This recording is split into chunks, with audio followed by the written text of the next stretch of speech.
क्रमांक पूर्वाध 638। एक ब्राह्मण को स्थिति सुख प्रदान। एक दिन भगवान उस आदित्य मंदिर के ओटे पर विराजमान थे। इतने में दिन के पहले प्रहर प्रातः को ही नवगांव से एक ब्राह्मण वहां मंदिर में विद्यमान देवता की पूजा अर्चना करने के लिए आया। जब वह दरवाजे पर पहुंचा तो उसने भगवान को उस ओटे पर बैठे देखा। इसके बाद भगवान उस ब्राह्मण की ओर देखकर कहा, ब्राह्मण महोदय, क्या तुम देवता की पूजा अर्चना करने आए हो? इस पर उसने कहा, हाँ जी, पूजा अर्चना करने के लिए आया हूँ। इसी के साथ ही उस ब्राह्मण को भगवान से स्थिति का सुख प्राप्त होने लगा। उसने भगवान के चरणों को स्पर्श कर उन्हें दंडवत प्रणाम किया। उस स्थिति के सुख में वह थोड़ी देर वहां बैठा रहा। इसके बाद वह वहां से वापस चला गया। लीला का हेतु। भगवान ने उस ब्राह्मण को जो स्थिति सुख प्रदान किया था वह अष्टोदेव योनि की देवता से संबंधित था, क्योंकि वह भगवान के बोलने से प्राप्त हुआ था। भगवान के पास विद्यमान ओल्गनी के स्वरूप से उसे भगवान ने उस सुख का संचार किया था। वह देवता का सामर्थ्य था। अंक लीला क्रमांक पूर्वा 638 यहाँ संपूर्ण होती है। लीला क्रमांक पूर्वा 639। स्थिति हरण के समय कुमारी को भोजन का विधान। थोड़ी देर तक स्थिति का सुख भोगने के उपरांत वह ब्राह्मण अपने घर गया। वहां जाने के बाद वह स्नान नहीं कर पाया, देव पूजन नहीं कर पाया। उस समय किसी भी काम को करने से वह असमर्थ हो रहा था। ब्राह्मणों के योग्य जो षट कर्म होते हैं उन्हें भी वह समय अनुसार नहीं कर पा रहा था। जब वह उन कर्मों को नहीं कर पाता तो वह मन ही मन दुखी होता। घर के लोग उसे कहते, यह पगला गया है। वह ब्राह्मण भी स्वयं से कहता कि उसे यह क्या हो गया है। फिर वह अपने सगे संबंधियों से और अपने इष्ट मित्रों से कहता कि यह उसे क्या हो गया है। इस पर वे उसे कहने लगे, क्या तो उस विंजुगा में आए उन महापुरुष के पास गया था क्या? इस पर उसने कहा, हाँ, मैं वहां गया था। तो तुझे उन्हीं भगवान से ही यह प्रसाद मिला है। अब तू वहां जा और उनसे जाकर प्रार्थना कर, तो वे ही तुझे उससे मुक्त होने का उपाय बताएंगे। दूसरे दिन प्रातःकाल के समय जब वह भगवान के पास आ रहा था तो उस समय भगवान वहां उस ओटे पर विराजमान थे। भगवान ने उसे वहां आते हुए देखा और मुस्कुराते हुए बाईसा से कहा, यह बेचारा ब्राह्मण अपनी प्राप्त स्थिति को वापस करने आ रहा है। इस पर बाईसा ने विस्मित होकर कहा, भगवान, स्थिति का सुख वह क्यों छोड़ने आ रहा है? इतने में भगवान ने कहा, यह देखो, वह पहुंच गया है। वैसे ही वह अंदर भगवान के पास आया। उन्हें विनम्र होकर उसने दंडवत प्रणाम किया, अपने दोनों हाथों से उनके चरणों का स्पर्श किया और वह भगवान से सम्मुख बैठकर उनसे प्रार्थना करते हुए कहने लगा, भगवान, आपसे मुझे जो भी स्थिति सुख प्राप्त हुआ है वह समाप्त हो जाना चाहिए। इस पर भगवान ने उसे अपनी मधुर वाणी में कहा, हे ब्राह्मण, क्या उससे तुम्हें कुछ दुख हो रहा है? क्या कोई बेचैनी हो रही है या असुविधा हो रही है? इस पर उस ब्राह्मण ने कहा, भगवान, मुझे कोई असुविधा नहीं हो रही। फिर भगवान ने कहा, तो क्यों तुम इससे मुक्त होना चाहते हो? इस पर ब्राह्मण ने कहा, भगवान, यह जो मुझे प्राप्त हुआ है इससे मैं मुक्त होना चाहता हूँ। फिर भगवान ने कहा, यह जो तुम्हें हमसे प्राप्त हुआ है यह हो तो जाता है पर समाप्त हो नहीं सकता। यहाँ से हम दे सकते हैं पर वापस नहीं ले सकते। इस पर पुनः ब्राह्मण ने विनय पूर्वक कहा, भगवान, इससे मुझे मुक्त कर दे। फिर भगवान ने कहा, हे ब्राह्मण, यह तुम्हारी विनंती है क्या?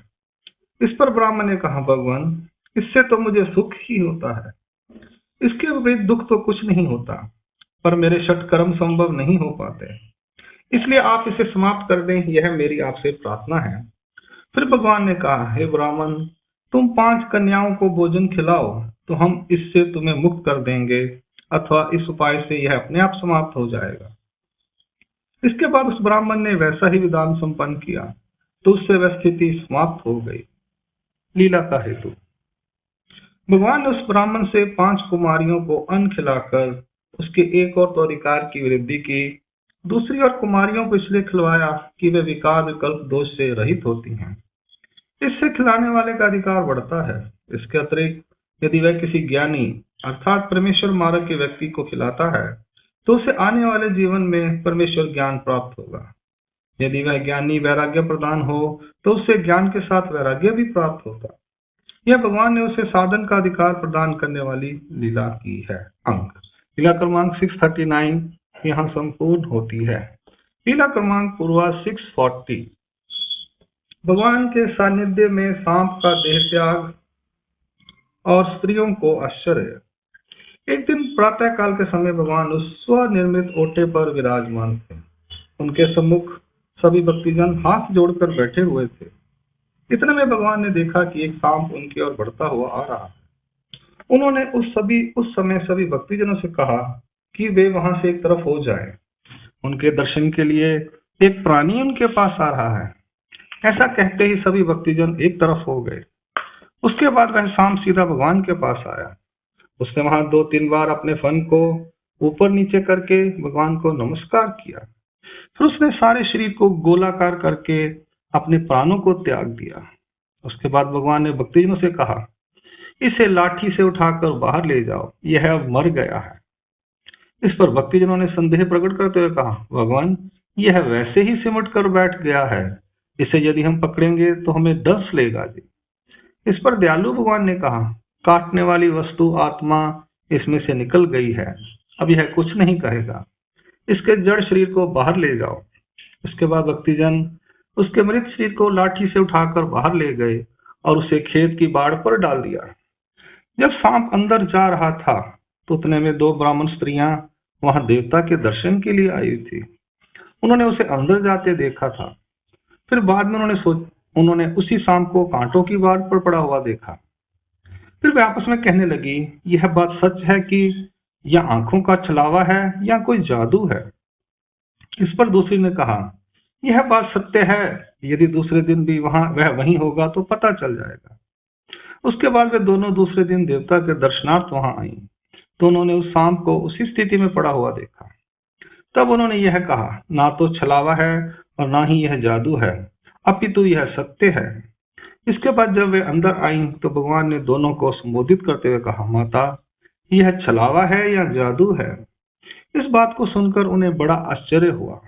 फिर मन में सोचा कि उन्होंने बाहर रहते हुए आपस में बातें की थी, उन्हें भगवान ने जान लिया है। लीला का हेतु। वह सांप किसी पूर्व जन्म में परमारक का विपरीत प्रमादी पुरुष था। फिर उसने भगवान की कनव को प्राप्त किया हुआ था। भगवान ने उसे अपने लीला दान से चैतन्य के सुख फल प्रदान किए। किसी ज्ञानी पुरुष को उसने कोसा था, भला बुरा कहा था उसे। उससे उस ज्ञानी को बहुत दुख हुआ था। भगवान की कनव के कारण उन्होंने अपने लीला दान से उसे माया का सुख फल प्रदान किया। जब वह पूर्व जन्म में प्रमादी बना था उस समय उसने किसी सांप को मारा था। परिणाम स्वरूप उसे सांप की योनि में जन्म लेना पड़ा। जैसे कोई कर्म करता है उसे वैसा ही फल प्राप्त होता है। पर पूर्व जन्म में उसने कुछ ऐसा भी कार्य किया जिससे उसे परमेश्वर की कनव प्राप्त हुई थी। माया ने उस सांप को प्रेरित करके उसे भगवान के पास भेजा था। इसमें परमेश्वर की वृत्ति भी काम कर रही थी। इसलिए उसने भगवान के दर्शन कर उन्हें नमस्कार किया और वहीं पर अपना नाशवान शरीर त्याग दिया। यह भगवान का दुख नाशक सुख देने वाला लीला दान का कार्य है। अंक लीला क्रमांक पूर्वाध 640 यहाँ संपूर्ण होती है। दंड प्रणाम। जय श्री कृष्ण।